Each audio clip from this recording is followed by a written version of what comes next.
चाय एक ऐसा ड्रिंक जो पानी के बाद इंडिया में सबसे ज्यादा पिया जाता है। आप किसी के भी घर जाएंगे तो सबसे पहले वेलकम ड्रिंक में आपको चाय मिलेगी। या टेंशन में हो, कोई भी हेडेक है, कोई भी ब्लड प्रेशर है, स्ट्रेस है, तो पूरा का पूरा स्ट्रेस रिलीज करती है चाय। चाय इंडिया में सबसे ज्यादा बिकने वाला पेय पदार्थ है। तो आज हम इसी चाय की बात करेंगे कि कैसे एक 7 रुपए की कुल्हड़ की चाय से एक स्टार्टअप 100 करोड़ से ज्यादा का रेवेन्यू जनरेट कर पाया।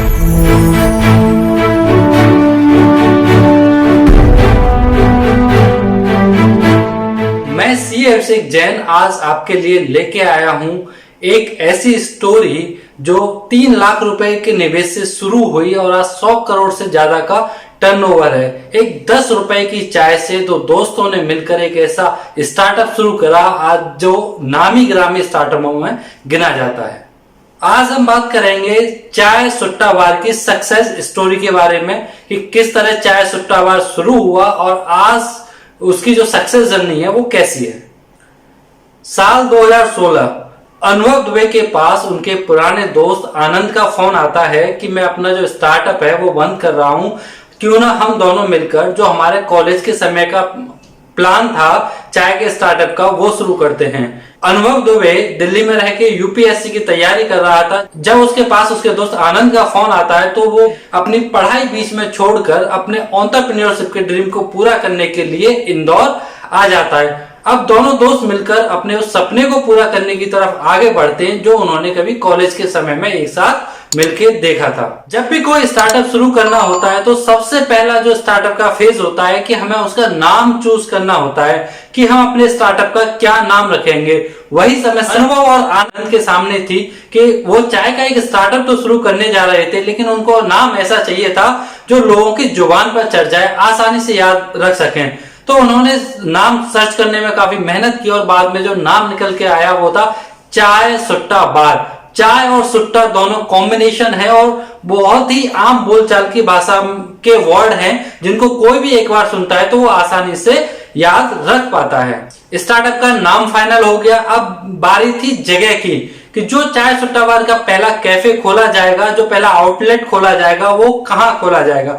उसके लिए जगह की सर्च शुरू हुई। दोनों दोस्त मिलकर जगह देखने लगे तो इन्होंने बहुत ही प्लानिंग के साथ, जिससे कि जो उनका आउटलेट है उस पर फुटफॉल आए, जगह इन्होंने डिसाइड की एक गर्ल्स हॉस्टल के पास, क्योंकि इनका सोचना था कि अगर गर्ल्स की भीड़ को ये अट्रैक्ट कर पाते हैं तो बॉयज की भीड़ तो अपने आप ही आ जाएगी। इंदौर में जगह का सिलेक्शन हो जाता है। जगह सेलेक्ट करने के बाद पहला कैफे खोला जाता है। 3 लाख का इनिशियल निवेश इन लोगों ने अपने कैफे में किया, लेकिन 3 लाख रुपए कैफे स्टार्ट करने के लिए काफी नहीं थे। इन लोगों ने कैफे को शुरू करने में काफी मेहनत करी। ये कैश आउट हो चुके थे, यानी कि 3 लाख जो रुपए इनिशियल पूंजी के इन्होंने लगाए वो सारे पैसे लग चुके थे और इनके पास मार्केटिंग के लिए पैसे नहीं बचे थे। जो चाय सुट्टा बार का इन्होंने बोर्ड लगाया उस बोर्ड के लिए भी इनके पास पैसे नहीं थे। इन्होंने एक प्लाई का टुकड़ा लिया और उस पर वाटर कलर से चाय सुट्टा बार नाम लिखा गया। अब इनके पास मार्केटिंग के लिए पैसे नहीं थे, लेकिन कैफे को चलाना था, तो इन्होंने पहले दिन लोगों को फ्री में चाय देने की सोची। ये लोगों को रास्ते से रोकते और उन्हें चाय देने की कोशिश करते, लेकिन अधिकांश लोग इनकी चाय नहीं लेते थे। वो लोग ये सोचते थे कि ये 2 नए यंग लड़के पता नहीं चाय के रूप में हमें क्या पिला रहे हैं, तो इसलिए अधिकांश लोग इनकी चाय को नहीं लेते थे। अनुभव और आनंद इस चीज को लेकर परेशान हुए कि फ्री में भी लोग चाय नहीं ले रहे, जो लोग चाय ले रहे हैं वो थोड़ी सी चाय पीते हैं और उसको फेंक देते हैं। तो इन्होंने अपनी स्ट्रेटेजी बदली। इन्होंने इंदौर में अपने सारे दोस्तों को इकट्ठा किया, क्योंकि इन लोगों की पढ़ाई इंदौर में ही हुई थी। तो इंदौर में पढ़ाई होने की वजह से इन लोगों के काफी सारे दोस्त थे। इन्होंने अपने सारे दोस्तों को बुलाया और कहा कि हम आपको चाय और नाश्ता फ्री में देंगे, आप हमारे आउटलेट पे आओ। तो इनके दोस्त आए, उनके दोस्तों के दोस्त आए, तो इस तरह से इनके आउटलेट पर काफी भीड़ लग गई।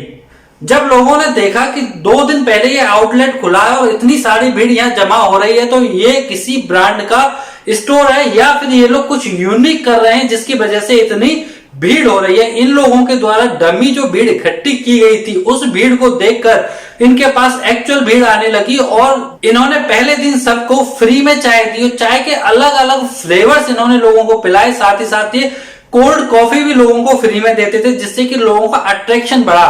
दूसरा, जब आपका माल अच्छा होता है तो जब एक बार लोगों की जुबान पर चढ़ जाता है तो वो बार बार आते हैं। तो इनका वही था कि इनका जो माल था, इनका जो चाय का आइडिया था, जो अलग अलग तरह की चाय थी इनकी, जैसे चॉकलेट चाय, तुलसी चाय, मसाला चाय, अदरक चाय, इस तरह के जो अलग अलग फ्लेवर्स थे लोगों की जुबान पर चढ़े और इनका कैफे चल निकला। फ्री चाय देने के साथ साथ इन्होंने अपने ब्रांड वैल्यू बनाने के लिए एक अलग स्ट्रेटेजी का प्रयोग किया। ये 5-6 दोस्त मिलकर किसी भीड़ वाली जगह पर जाते थे, मॉल्स वगैरह में जाते थे और जोर जोर से बात करते कि भाई तूने चाय सुट्टा बार के बारे में सुना है, बहुत ही अच्छा कैफे, बहुत ही यूनिक चाय देता है। इस तरह से ये ब्रांड का परसेप्शन लोगों के माइंड में क्रिएट करने लगे और धीरे धीरे इनका नाम फेमस होने लगा। यहां से हमें बिजनेस स्ट्रेटेजी सीखने को मिलती है कि कैसे बिजनेस में फुटफॉल को बढ़ाया जाए और कैसे ब्रांड वैल्यू क्रिएट की जाए।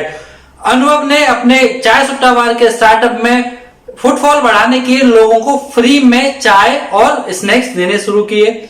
उसके बाद इन्होंने अपनी ब्रांड वैल्यू क्रिएट करने के लिए भीड़ वाली जगहों पर, मॉल्स वगैरह में जाके लोगों के माइंड में परसेप्शन क्रिएट किया कि चाय सुट्टा बार भी एक ब्रांड है। इस तरह से बिना मार्केटिंग के बजट के आप लोग भी अपने बिजनेस में मार्केटिंग स्ट्रेटेजीज बना सकते हो कि किस तरह से लो कॉस्ट में या बिना किसी कॉस्ट के मार्केटिंग की जाए जिससे कि अपनी ब्रांड वैल्यू क्रिएट हो जाए। इनके आउटलेट को इतना अच्छा रेस्पॉन्स इसलिए भी मिला कि इन्होंने उस ऑडियंस को टारगेट किया जो टपरी पर खड़े होकर चाय नहीं पी सकती, जैसे गर्ल्स, कपल्स, फैमिलीज जो टपरी पे खड़े होकर चाय नहीं पी सकते, उनको एक अच्छा एटमॉस्फेयर दिया, एक अच्छा एनवायरनमेंट दिया, पॉजिटिव वाइब्स दी, जहां वो बैठकर एक कैफे पर चाय पी सकते हैं, वो भी टपरी के रेट में। यानी कि इन्होंने जो चाय की शुरुआत की वो कुल्हड़ में 7 रुपए से शुरुआत करी और आज 10 रुपए में चाय बेचते हैं। ये जो रेट है चाय का, आप नॉर्मल एक टपरी पे खड़े होगे जहां आपको कोई फैसिलिटी नहीं है, धूप में खड़े होके चाय पीनी पड़ती है, उसी रेट में आप एक कैफे पर चाय का एक्सपीरियंस ले रहे हो और वो भी अलग अलग फ्लेवर्स में।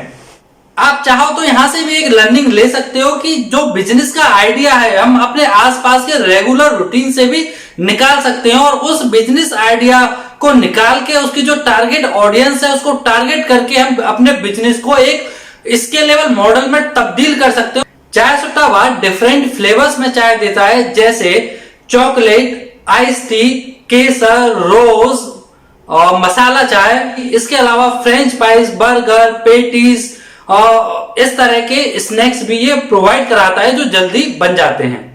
चाय सुट्टा बार की जब शुरुआत हुई तो कुछ दिनों बाद इनके कैफे पर इतनी भीड़ होने लग गई कि भीड़ को कंट्रोल करने के लिए 4 से 5 लोगों को सड़क पर आना पड़ता था, तब ये लोग भीड़ को कंट्रोल कर पाते थे। जब कैफे इतना अच्छे से चलने लगा तो इनको एक्सपेंड करने की जरूरत थी, तो इंदौर में ही इन्होंने 2 आउटलेट और खोले। जब कैफे की डिमांड बढ़ने लगी तो इनके पास फ्रेंचाइजी के ऑफर्स भी आने लगे। इनके पास इंदौर के पास सीधा जो ऑफर आया था वो मुंबई से आया था। धीरे धीरे इसकी फ्रेंचाइजी ओपन होने लगी और जैसे जैसे इसकी फ्रेंचाइजी ओपन होने लगी चाय सुट्टा बार एक ब्रांड बनता गया। आज चाय सुट्टा बार के 185 से अधिक आउटलेट्स हैं। 90+ सिटीज में ये इंडिया में काम करता है। इसके अलावा 3 देशों में नेपाल, दुबई और ओमान में भी इसके आउटलेट्स हैं। चाय सुट्टा बार 3 लाख से ज्यादा कुल्हड़ एक दिन में चाय सेल करता है। इसके अलावा स्नैक्स की सेल अलग से है। चाय सुट्टा बार ऐसे लोगों को एम्प्लॉयमेंट देता है जो गरीबी रेखा के यानी बीपीएल परिवार से आते हैं या जो लोग डिसेबल्ड लोग हैं उनको ये लोग एम्प्लॉयमेंट देते हैं। साथ ही साथ ये कुल्हड़ में चाय प्रोवाइड कराते हैं जिससे कि उन लोगों को भी एम्प्लॉयमेंट मिल रहा है जो मिट्टी के बर्तन वगैरह बनाते हैं। जब चाय सुट्टा बार ने अपनी शुरुआत की थी तो ये कुल्हड़ की चाय 7 रुपए में देता था और आज भी ये 10 रुपए में कुल्हड़ की चाय प्रोवाइड कराता है। जो एक टपरी का रेट है उसी रेट में आप एक कैफे में एक अच्छे एनवायरनमेंट में और अच्छी वाइब्स के साथ चाय का आनंद ले सकते हो। आने वाले समय में चाय सुट्टा बार का जो प्लान है वो चाहता है कि वर्ल्ड के हर कंट्री में उसका एटलीस्ट एक आउटलेट होना चाहिए और अगले 5 सालों में वो इस टारगेट को अचीव करना चाहते हैं। सबसे अच्छी बात यह है कि चाय सुट्टा बार अभी तक सेल्फ फंडेड है, यानी बूट स्ट्रैप्ड स्टार्टअप है। इसने किसी से भी फंडिंग नहीं उठाई है। जो भी प्रोग्रेस की है अनुभव, आनंद नायक और राहुल ने मिलकर वो सारी बूट स्ट्रैप्ड यानी अपनी ही फंडिंग से की है। इन्होंने अभी तक कहीं से भी फंडिंग नहीं उठाई है।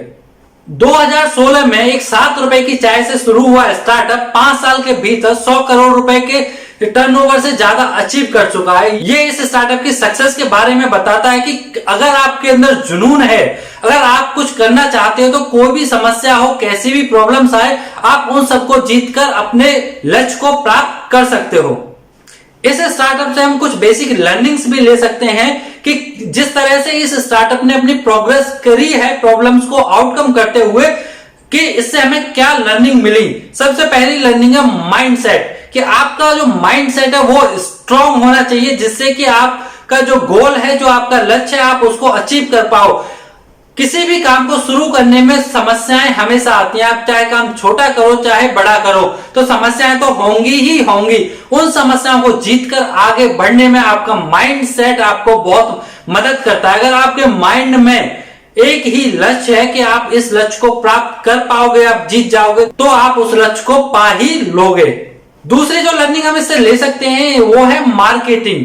किसी भी बिजनेस को सक्सेसफुल होने के लिए सबसे ज्यादा जरूरी है कि उसके बिजनेस में फुटफॉल बढ़े। फुटफॉल बढ़ाने के लिए आप वेरियस स्ट्रेटेजीज का यूज कर सकते हो। जरूरी नहीं है कि आप मार्केटिंग में लाखों करोड़ों रुपए खर्च करो तभी आपका बिजनेस अप होगा। आप छोटी छोटी स्ट्रेटेजीज यूज करके, जैसे कि इन्होंने स्टार्टिंग में फ्री देना स्टार्ट किया, लोगों को मुंह जब चाय लग गई तो वो अपने आप ही आना शुरू हो गए। इसके अलावा इन्होंने मॉल्स में जाके, भीड़ वाली जगहों पर जाके अपने ब्रांड का प्रमोशन किया, सोशल मीडिया के थ्रू प्रमोशन किया, जिससे कि इनकी ब्रांड वैल्यू क्रिएट हुई। इस तरह की स्ट्रेटेजी आप भी यूज करके अपने स्टोर पर, आउटलेट पर, अपने बिजनेस में लोगों का ध्यान आकर्षित कर सकते हो, फुटफॉल बढ़ा सकते हो, जिससे कि आपका टर्नओवर, सेल्स बढ़ेगी और आपका बिजनेस ग्रो करेगा। अगली जो लर्निंग हमें इस स्टार्टअप से मिलती है वो है कि जो आपका प्रोडक्ट है उसमें दम होनी चाहिए। ऐसा नहीं है कि अगर आपका प्रोडक्ट कमजोर है और आप मार्केटिंग कर रहे हो तो लोग एक बार जरूर आएंगे आपके पास, दोबारा वापस नहीं आएंगे।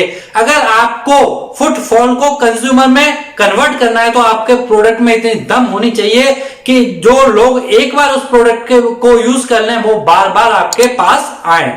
अगली लर्निंग जो हमें इस स्टार्टअप से मिलती है कि ज्यादा से ज्यादा अपने फंड का यूज करें, लोगों से उधार कम लें फंडिंग के लिए, बाद में सोचें, पहले आपकी जो अर्निंग है उसी से अपने बिजनेस को ग्रो करें। क्योंकि जब आप फंडिंग के लिए जाते हो तो फंडिंग के बदले में आपको अपना स्टेक यानी शेयर होल्डिंग डाइल्यूट करनी पड़ती है। इसलिए ज्यादा से ज्यादा कोशिश करें कि आप बूट स्टेप के थ्रू बढ़े। जब आपको फंडिंग की जरूरत हो तो आप उस लेवल पर पहुंच चुके हो कि जहां आपको कम शेयर डाइल्यूट करके अच्छी खासी फंडिंग मिल जाए। तो दोस्तों ये स्टोरी थी चाय सुट्टा बार के बारे में। एक 3 लाख रुपए के इन्वेस्टमेंट से शुरू हुआ स्टार्टअप अपनी जिद, मेहनत की वजह से आज 185 प्लस आउटलेट्स को लेकर काम कर रहा है। इंडिया में 90 सिटीज में वो एग्जिस्ट करता है और इसके अलावा 3 देशों में भी उसकी ब्रांचेस हैं। अगर आपके अंदर भी अपने बिजनेस को लेके ऐसा जुनून है, जज्बा है, जोश है, तो आप भी तैयार हो जाओ और इस तरह से अपनी भी एक स्टोरी क्रिएट कीजिए। आज के लिए बस इतना ही। वीडियो देखने के लिए आपका बहुत बहुत धन्यवाद। वीडियो को लाइक करें, शेयर करें और साथ ही साथ चैनल को सब्सक्राइब करें।